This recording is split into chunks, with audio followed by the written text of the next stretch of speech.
Well, royal broadcaster and historian Rafe Heydel Mankoo is back with me again. Yes, I think it does say a little bit about my age. I'll just take that I'm looking out for. But there's quite an array of talent coming on today, isn't there? Yes, I'd be hoping for a Rat Pack. You're looking for Frank Sinatra. Cover band to come out there. But yes, I mean, you'll remember, of course, famously at the Golden Jubilee and Diamond Jubilee, Prince Charles, as he then was, came on stage and said, "Oh yes, Mummy." Yeah, was so now lovely. it's his turn as sovereign to have his own concert. The first one he'll be having, the first concert ever to take place at Windsor Castle. Normally they take place, obviously, at Buckingham Palace in the gardens there or in front.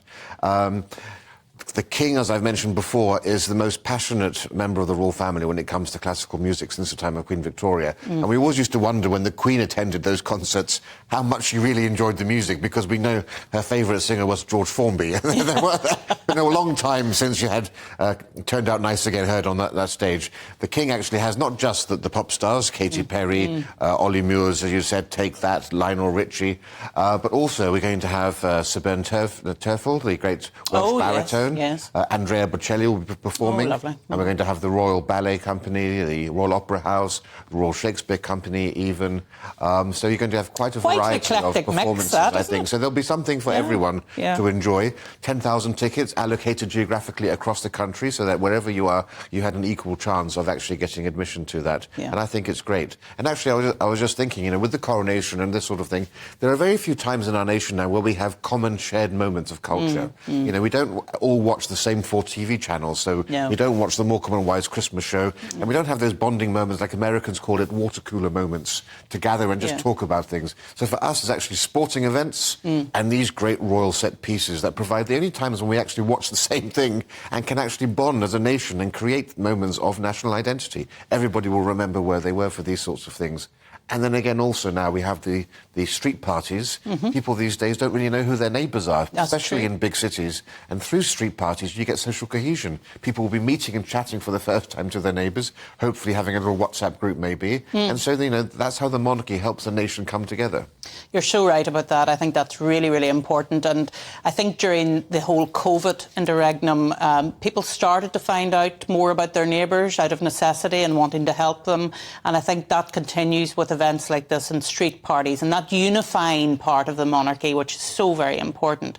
So yesterday, London was the place to be, and it was the focus of the nation's attention. We're now moving to Windsor, and of course Windsor was, if we're told, and I'm sure you will comment on it, the favourite place of Her late Majesty the Queen. That's right, Windsor Castle and Balmoral, both the Queen's favourite seats. It became her primary residence towards the end of her life. Windsor Castle now basically is largely unused. The King, of course, is primarily at Clarence House now, but he also likes to go to Highgrove. Does he still go to Highgrove? Yeah, the King has a few more properties because the Queen was occupying the main residences. And so in Scotland he's also got the Queen Mother's former residence, which he may prefer to Balmoral, Birkhall as well. And so there is a question as to whether, because as part of this desire to slim down the monarchy, he may decide to open up more of the residences to the public.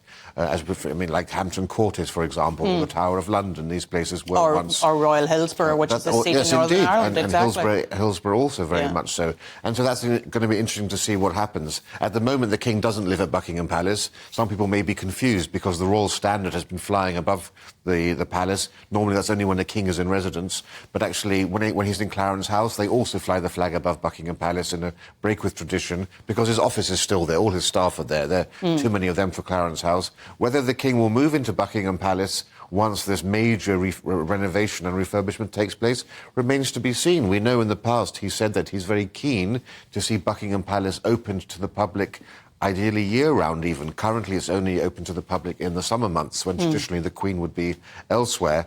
So there could be some exciting and interesting shake-ups to the tradition. Because the Queen obviously had her set routine, Sandringham and Balmoral and Windsor, but we may see a very different type of monarchy emerging. Yeah, because he loves Clarence House, doesn't he? And that was his late grandmother's home, and he then became resident when she passed away. And it's such a short distance from Clarence House to Buckingham Palace. He may see Buckingham Palace as his base, as it were, but that Clarence House is more homely for him. Do you think that's a possibility? Well, I think for most of the royal family, having grown up in these grand palaces, they do prefer the intimate side of things. Yes. And they do like, actually, and their actual suite of rooms is actually far less grand than you would think, because people see the staterooms. But yes, it's walking distance between the palace and Clarence House. Not that the king would be walking to work, but it's you can just say, yes, this is my home and that's the office. It's just not a short commute. Yeah. Very briefly, and we're coming to the top of the hour. What about the royal children yesterday? Weren't they amazing? They were glorious. I mean, that was so beautiful to see them all engaged. I kept having memories of King Charles watching his mother being crowned in 1953. And, you know, the coronation isn't just about the stability of the monarchy over 1,000 years. It's also about continuity. And there's wonderful visuals of the king in the coronation chair, but then off to the side, Prince William, all on his own, and then the rest of the royal family, including Prince George, to the side. And they were showing us that this is the continuity. There are 2 more generations to come. So all is well in the world. We're stable and secure, and we have a great future ahead. The future is bright. The future is bright.